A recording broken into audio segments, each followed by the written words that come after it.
Good morning 8th class students. In the last two video we have discussed about the autotrophic mode of nutrition. Now today we will start with heterotrophic mode of nutrition. Now what is heterotrophic? Hetero means other, in which organism depend on other for food. That type of nutrition is called heterotrophic nutrition. All non-green plants, animals, and even we human beings also come under the category of heterotrophic nutrition. When one organism depend upon other for food is called heterotrophic nutrition, and organisms are called heterotrophs and nutrition is called heterotrophic nutrition. All green, non-green plants, animals, even some bacteria that are not archaebacteria, cyanobacteria, these are the some photosynthetic bacteria are there that are cyanobacteria, but except photosynthetic bacteria there are some bacteria that come under the category of heterotrophic nutrition. Now heterotrophic nutrition has three categories: one parasitic nutrition, second saprophytic nutrition, and third is symbiosis. After that we will discuss one parasitic nutrition. Now what is a parasitic nutrition? When association of two plants, when one is derived nutrition from the other, which get nutrition is called the parasite, and organism from which nutrition is taken is called the host. Now what is the meaning? Two plants are closely associated and one give nutrition to the other. Which give nutrition, from which gives nutrition is called the host, and which takes nutrition is called the parasite. And what are the special feature of parasitic plant? Parasitic plants have hosteria that develop, that help to take in nutrition. As in your question, what are the hosteria? Hosteria penetrate deep into the tissue. Here see what are the hosteria. Plants, parasitic plants develop special structures called hosteria which penetrate into the tissue of the host. Which is the function of hosteria? Hosteria help to develop food and water from its phloem and xylem vessels. Now this is the function of hosteria, that help to take nutrition, food and water from the host plant, and only the parasitic plants develop the hosteria. Example of parasitic plant: Cuscuta and mistletoe. Two examples are there, Cuscuta and mistletoe, and one is main example in your book is also mentioned, Rafflesia. Rafflesia is a largest flower in the world, and in this pollination takes place by elephant. What is Cuscuta? Cuscuta grows on the woody plant and cause great loss to the timber industry because it damages the growth of wood by hosteria. As Cuscuta is a parasitic plant, it has hosteria, it grow in the timber industry. And what are the function of hosteria? Hosteria take food from the xylem and phloem vessels of the plant. Now another example is mistletoe. Mistletoe has green leaves and it synthesizes its foods depend upon the host for minerals and water. Mistletoe is a green plant. It performs the function of photosynthesis for the synthesis of food, but for minerals and water it depends on the host plant. Where name of the host plant, it lives on the mango trees and mahua. Now all this is about the parasitic plants. Another, what are the harmful effects of parasite? Parasite spread on the host and block sunlight and water, harm the host and kill them. Some parasites harm the host and kill them. Parasites spread on the host, these are the harmful effects. First, parasitic plant spread on the host plant and block sunlight. Parasitic plant derive prepared food from and make them weak. Parasite harm the host but do not, sometimes they kill them. Now another second type of heterotrophic nutrition, we move on to second type of nutrition is called the symbiosis. Symbiosis, as parasitic, is association of two plants in which one is host and other is parasite. Now symbiosis is a close association between two organisms in which both are mutually benefited. No one is harmed. If one synthesizes food, other absorb water and minerals. Both the partners are mutually benefited. It is a close association of two organisms in which one is beneficial for the other. Here the example of symbiotic plants are lichens, rhizobium. These are the examples of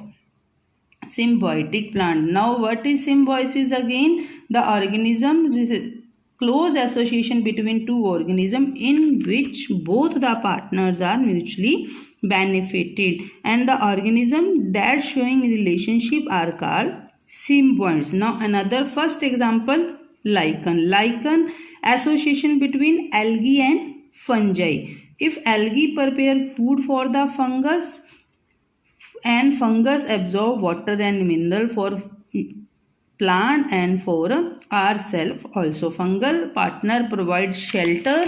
Fungal partner provide shelter to the plant. So, and what is symbiotic plants? Symbiosis relationship, lichens, green algae that prepare food, and fungi absorb water and minerals for both, for plant and for herself also, and fungi partner also provide shelter to the algal partner. Now another example is rhizobium. Rhizobium is a bacteria that lives in the roots of leguminous plants. Roots that help to fix nitrogen.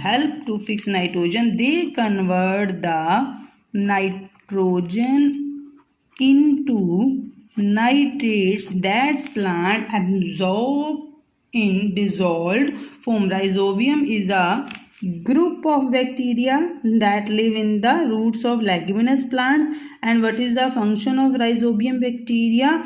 These fix nitrogen so that plant absorb it. In turn, plant provide food and shelter to the bacteria. Now rhizobium bacteria help to fix the nitrogen, and in turn plant provide food and shelter. So this is a type of symbiotic relationship. Another term is insectivorous plants. As we know, all the plants are green in color and they perform the function of photosynthesis. In the last videos we have studied, but there are some plants which are green in color but they feed on the small insects. That plants are called the insectivorous plants. Example, pitcher plant, Venus flytrap, sundew plant and bladderworm. There are the some plants which eat insect. Insectivorous plants are also called autotrophs. As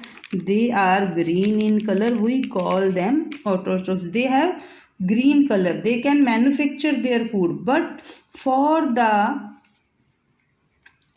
supply of minerals which they do not get from the soil, as minerals sometimes nitrogen, main mineral is nitrogen that they do not get from the soil. Only the plants which have leguminous roots, they can synthesize nitrogen itself, but insectivorous plants do not have rhizobium bacteria, so they do not synthesize nitrogen. So for minerals and nitrogen they depend upon the insects. So for fulfill their nitrogen deficiency, they catch and eat insects. Now here you can see insectivorous plants are autotrophs. They have green leaves but cannot manufacture their own food. For minerals, they depend upon the insects. Now what is a pitcher plant? See here, this is the pitcher plant. This is the pitcher plant. Pitcher plant body structure. In this insects come. They develop honey like characteristic. In this they develop a honey like nectar to attract the insect. Insects come to suck the nectar, but insect is trapped in between these. They suck their juices and digest them. Now here see, in picture plant, leaf is modified, tip is modified into the lid of the picture. This is the lid of the picture, this is the tip, and this is called the lid of the picture. And picture contain honey, so this form of picture like a bottle, and they contain honey like fluid to attract insect. When an insect come to suck honey, the lid closes and picture get entangled into hairs, and insect is digested by digestive juices, and then it is absorbed. Another is Venus flytrap. In some islands of Indonesia, larger picture plants are found. They can capture frog also. Now in Venus flytrap, leaves are modified into the tentacles. When insect visit, two leaves close and tentacles entangle with each other to trap the insect. After that, insect is digested and absorbed. This is a Venus flytrap. Tentacles, when insects come to suck the nectar, insects get absorbed, and these both the tentacle closed and insect is digested by digestive enzyme. These come under the category of insectivorous plants. Now third type of nutrition is called the saprophytic nutrition. Saprophytic nutrition, the plants which derive food from the dead organic matter, and mode of nutrition is called the saprophytic nutrition. There are some plants, some bacteria, and we can say algae, fungi that depend on the food for dead organic matter. These are called saprophytes, and mode of nutrition is called the saprophytic nutrition. Example, fungi. As fungi come under the category of saprophytic nutrition, it has digestive enzymes that break the complex material into the soluble material.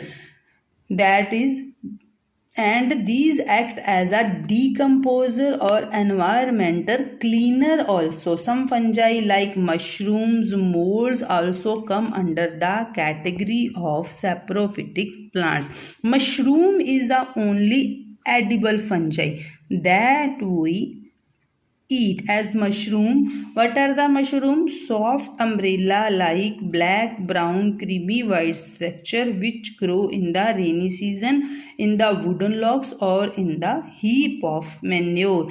And what are molds? That you all see when there is a rotten bread, rotten vegetable, spoiled jams, pickle, black color conidial spores, black or white color spores that appear on the spoiled bread jams, that are called the mold. Here you can also see from here, saprophytic, the plants which derive their food from the dead organic matter. Mushroom and molds are saprophytic plants. Fungi are a group of non-green plants. They grow on dead decaying matter, and fungi has digestive enzyme that break complex organic matter into the simpler form, and then they are absorbed by fungi as a food. Fungi's body is made up of mycelium and near the spore. See, here is the body, upper mycelium and below the spore. So this is a mushroom. This is a mushroom, only edible fungi. These are spores due to the fungi. You have seen umbrella like structure, as you have seen in the market, white color mushroom that come in packets.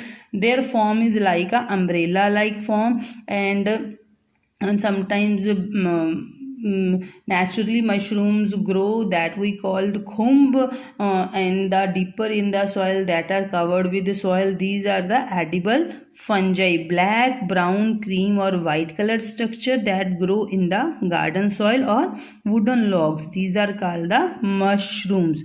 After that, fungi produce chemicals which are used. Some fungi are used as a medicine. Many antibiotics are also prepared by fungi. Example, penicillin is prepared from the penicillium, as fungi has importance also as help in the production of food. Sometimes you have seen some black, green patches or cottony white bread sweets. These are called the molds. This is a mold that you can see on the bread, jams or jellies. You can also keep an experiment. You dip a piece of bread in water and warm water and keep it in the sunlight. After 3-4 days, or damp place, warm place, 3-4 days, the bread get rotten and you see white blackish spores. That spores are called bread mold. So what are the harmful effects of fungi?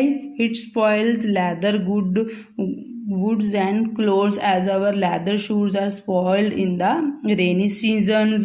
This is also in your questions due to the growth of the fungi. It spoils foodstuffs like bread, jams, jellies, causes disease in plants and animals and human beings. Useful fungi only mushrooms, edible fungi, that is a rich source of protein and minerals, and yeast are the unicellular non-green plants that we use in the baking industry. That is also a edible fungi. Bread, biscuit, naan, cakes preparation, we use the yeast. Now another, we are moving to the last topic of this chapter. Today we will complete, and from tomorrow we will start the second chapter. How replenishment of nutrients takes place in soil by crop rotation, by growing leguminous plants, and by field fallow. Replenishment of nutrients, as when plant absorb a variety of nutrients from the soil. If we grow regularly one type of crop in a field, then one type of nutrient goes on decreases in the soil, and we have to add extra manure and fertilizer to fulfill the deficiency of nutrients. So there are some methods. One method is crop rotation. All crops do not require the same type of nutrition. Some need more and some need less, as some need nitrogen, some need phosphorus, some need potassium. So we grow crops in alternative time, as one after the other, as in the field. We alternate, first wheat is grown, after that rice, jowar, bajra, alternative. So the crop crop rotation, naturally in the soil manure and fertilizers are replenished, that are very much helpful, and they improve the fertility, soil texture and their quality. It keeps the soil balanced for the nutrients. By growing leguminous plants, soil become rich in the nitrogen, as when we grow pulses.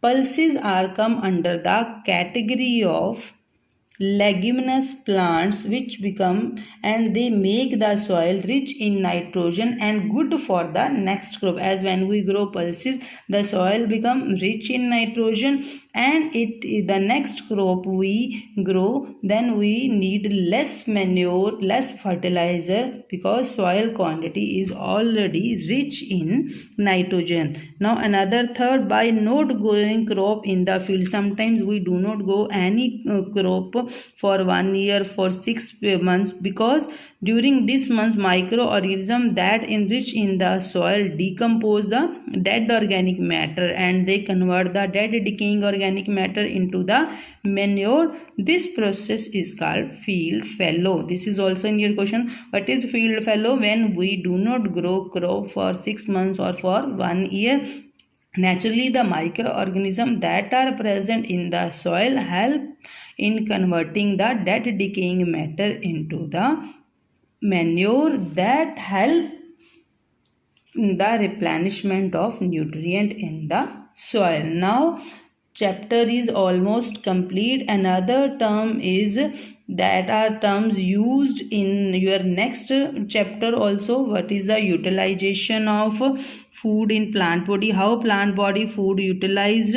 First we know digestion of food is there, breaking of food into the simpler components, that is fungi. There is no need of digestion in autotrophs. Heterotrophs digest by digestive enzyme, as we study in the insectivorous plants. In saprophyte, digestion is outside the body, while in insectivorous, digestion is inside the body. When the food is digested, it is transported.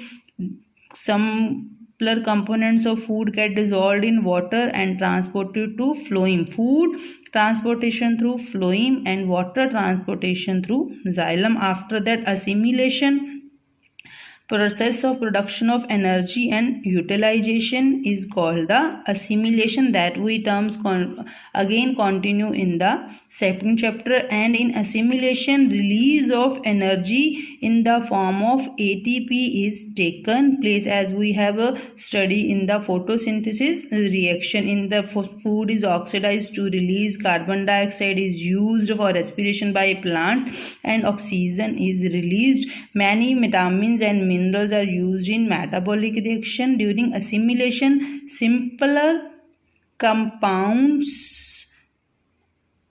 resemble into the new compounds. Food provide energy for metabolic reaction, maintenance and growth. Finally, unwanted products are stored in separate parts of the plant body as a excretory product. So what are the how food is utilized in plant body? Digestion, broken down of complex food into the simpler. After that, transportation of food through the phloem vessel, and assimilation, production of energy and utilization of nutrients in the body for the synthesis of a new plant, for the formation of a new seed. Now chapter is here complete, and tomorrow we will start next chapter.